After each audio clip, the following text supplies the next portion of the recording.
Assalamualaikum warahmatullahi wabarakatuh. Perkenalkan, nama saya Nur Rahma Sevia dengan NIM 23010251130, kelas 4B, Program Studi Pendidikan Guru Sekolah Dasar, Universitas Muhammadiyah Profesor Dr. Hamka, dengan dosen pengampu Bapak Zulherman MPD, PhD.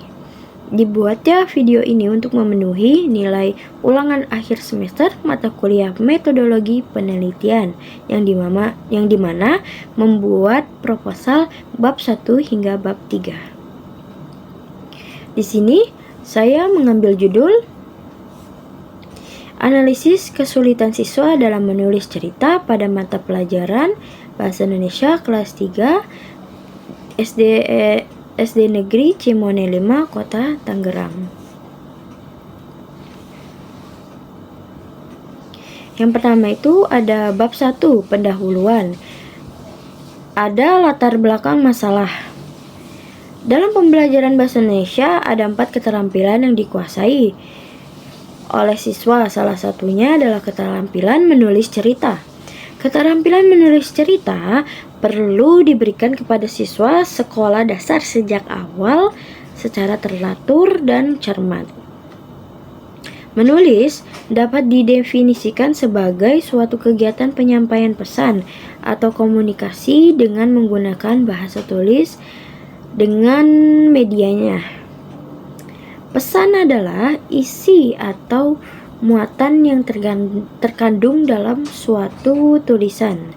Berbagai jenis tulisan dengan gaya bahasa yang berbeda-beda, tetapi semua jenis tulisan tersebut bila diklasifikasikan ke dalam ciri-ciri yang sama, maka dapat dibagi menjadi 4 jenis, yaitu narasi, eksposisi, deskripsi, dan argumentasi. Nah, berdasarkan hasil observasi awal di SD Negeri Cimone 5, Kota Tangerang ini ditemukan berbagai kesalahan penulisan, seperti keterampilan menulis cerita, penggunaan huruf kapital yang tidak tepat, tulisan tidak rapi, serta tidak adanya penggunaan tanda baca. Mereka tidak menulis sesuai dengan keindahannya, di mana huruf P kakinya tidak ditulis di bawah garis pembatas buku, melainkan sejajar dengan huruf lainnya. Begitu juga dengan huruf G. Selain itu, siswa juga sering menulis dengan huruf kapital di tengah kata. Contohnya, melindungi. L-nya itu kapital, sedangkan yang lainnya itu huruf kecil. Lalu bahaya, Y-nya itu huruf kapital, sedangkan yang lainnya itu huruf kecil. Guru sudah mengingatkan siswa berkali-kali tentang penggunaan huruf kapital yang benar. Namun hal tersebut masih sering terus berulang. Selain masalah di atas, sering pula guru menemukan siswa yang tidak menggunakan tanda baca saat menulis cerita. Maka hal ini menunjukkan bahwa siswa masih belum mampu menerapkan pedoman umum ejaan bahasa Indonesia atau PWB dengan benar dalam menulis cerita.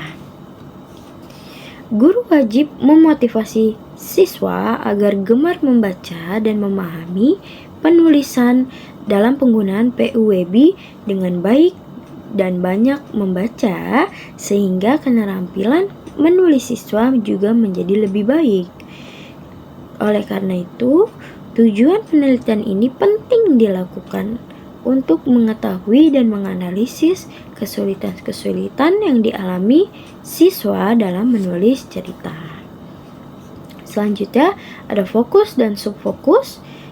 Yang pertama itu ada aspek keterbacaan tulisan. Yang kedua, kesalahan penggunaan huruf kapital dan tanda baca. Dan yang ketiga, struktur tulisan keterpaduan isi. Selanjutnya ada pertanyaan penelitian. Yang pertama, apa saja kesulitan yang dialami siswa dalam menulis cerita? Yang kedua, faktor-faktor apa yang mempengaruhi kesulitan tersebut? Lalu yang ketiga, bagaimana solusi yang dapat diberikan untuk mengatasi kesulitan siswa? Selanjutnya ada tujuan penelitian. Yang pertama, mengetahui kesulitan siswa dalam menulis cerita di kelas 3 SD Negeri Cimone 5. Lalu yang kedua, mengidentifikasi faktor-faktor penyebab kesulitan menulis. Lalu yang ketiga, memberikan saran dan solusi dalam meningkatkan keterampilan menulis siswa. Lalu selanjutnya ada manfaat penelitian. Yang pertama itu bagi guru, menjadi masukan dalam meningkatkan metode pengajaran menulis. Lalu yang kedua, bagi siswa itu membantu mengatasi kesulitan dalam menulis cerita. Dan yang ketiga, bagi sekolah sebagai dasar perbaikan kurikulum dan pendekatan pembelajaran bahasa Indonesia. Selanjutnya itu bab 2 kajian teori.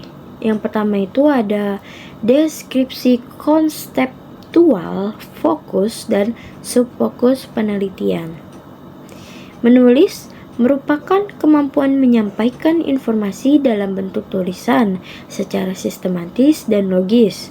Menulis cerita narasi adalah kegiatan menyusun cerita berdasarkan urutan peristiwa dengan struktur awal, tengah, dan akhir. Adapun kesulitan menulis mencakup beberapa aspek seperti keterbacaan huruf, penggunaan tanda baca, ukuran tulisan, hingga penyusunan ide cerita. Lalu selanjutnya ada penelitian yang relevan. Beberapa penelitian terlebih dahulu menunjukkan bahwa keterampilan menulis siswa sekolah dasar masih tergolong rendah. Penelitian oleh Putri tahun 2018 dan Della Paramita tahun 2021 menemukan adanya kesalahan mendasar dalam ejaan dan struktur tulisan siswa yang menghambat kemampuan mereka dalam menulis narasi secara efektif. Selanjutnya ada bab 3 metodologi penelitian. Yang pertama itu ada alur penelitian. Dalam alur penelitian ini terdapat 4 tahapan. Tahap yang pertama itu tahap persiapan. Melalui identifikasi masalah, studi pendahuluan, dan penyusunan instrumen penelitian. Lalu yang kedua itu tahap pelaksanaan, meliputi pengumpulan data melalui observasi, wawancara, tes menulis, dan dokumentasi. Lalu yang ketiga itu ada tahap analisis data. Data yang diperoleh dianalisis menggunakan teknik reduksi data, penyajian data, dan penarikan kesimpulan. Lalu yang terakhir itu ada tahap penyusunan laporan.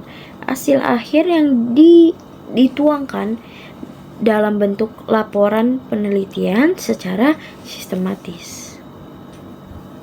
Selanjutnya ada tempat dan waktu penelitian.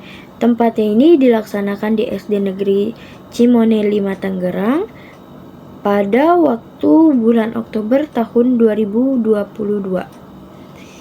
Kemudian ada latar penelitian. SD Negeri 5 Cimone merupakan salah satu sekolah dasar yang terletak di kota Tangerang. Subjek dalam penelitian ini adalah siswa kelas 3 yang berjumlah 25 siswa.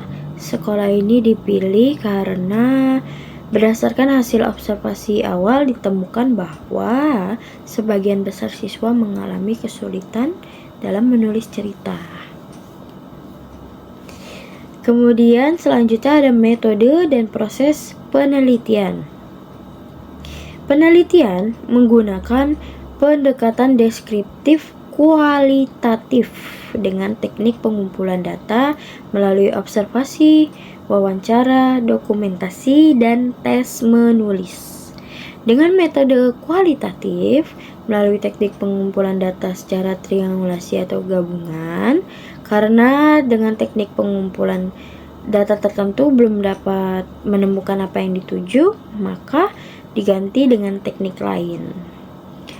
Kepastian data yang akan terjamin. Maka diharapkan dapat diperoleh yang mendalam dan bermakna sehingga tujuan penelitian ini dapat tercapai. Selain itu, dengan metode kualitatif, data yang diperoleh diuji kredibilitasnya dan penelitian berakhir setelah data itu jenuh, maka kepastian data akan diperoleh. Menggunakan metode penelitian deskriptif kualitatif ini sangat cocok karena metode tersebut dirancang untuk mengumpulkan informasi tentang keadaan-keadaan nyata dan bertujuan untuk mengetahui kesulitan siswa kelas 3 dalam menulis cerita dengan mata pelajaran Bahasa Indonesia di SD 5 Cimone, Tangerang. Selanjutnya ada peran peneliti. Peneliti berperan sebagai instrumen utama dalam penelitian kualitatif. Peneliti bertanggung jawab dalam mengumpulkan, menganalisis, mengolah data secara langsung melalui keterlibatan aktif di lapangan. Lalu selanjutnya ada data dan sumber data. Sumber data adalah siswa kelas 3 dan guru kelas. Data diperoleh dari hasil tes menulis siswa, wawancara guru dan siswa, serta observasi kelas dan dokumentasi hasil tulisan siswa. Responden pada penelitian ini berjumlah 6, 1 guru dan 5 siswa yang berasal dari kelas 3. Selanjutnya ada teknik dan prosedur pengumpulan data. Ini terdapat 4 teknik. Yang pertama itu tes menulis cerita untuk mengetahui kesulitan aktual dalam menulis narasi. Lalu yang kedua, wawancara dilakukan terhadap guru dan siswa untuk menggali informasi terkait pengalaman, kendala, dan pemahaman terhadap materi menulis. Lalu yang ketiga, observasi digunakan untuk mengamati langsung aktivitas menulis di kelas. Dan yang terakhir, ada dokumentasi berupa hasil tulisan siswa untuk dianalisis lebih lanjut. Selanjutnya ada teknik analisis data. Analisis data dilakukan dengan langkah-langkah reduksi data, penyajian data, dan penarikan kesimpulan. Yang pertama itu reduksi data, menyaring data penting sesuai fokus penelitian. Lalu yang kedua itu penyajian data, data yang telah disaring disusun dalam bentuk naratif atau tabel. Lalu yang ketiga penarikan kesimpulan, dilakukan setelah data dianalisis dan diinterpretasikan secara mendalam. Lalu yang terakhir itu ada pemeriksaan keabsahan data. Keabsahan data dapat diperoleh menggunakan teknik triangulasi, yaitu triangulasi sumber dan triangulasi teknik. Tujuannya itu untuk memastikan data yang diperoleh itu kredibel, valid, dan dapat dipertanggungjawabkan secara ilmiah. Mungkin sekian yang dapat saya sampaikan. Berikut ada daftar pusaka yang saya gunakan sebagai referensi untuk menulis proposal ini. Kurang lebihnya mohon maaf. Bila fil sabilil haq fastabiqul khairat. Wassalamualaikum warahmatullahi wabarakatuh. Terima kasih banyak.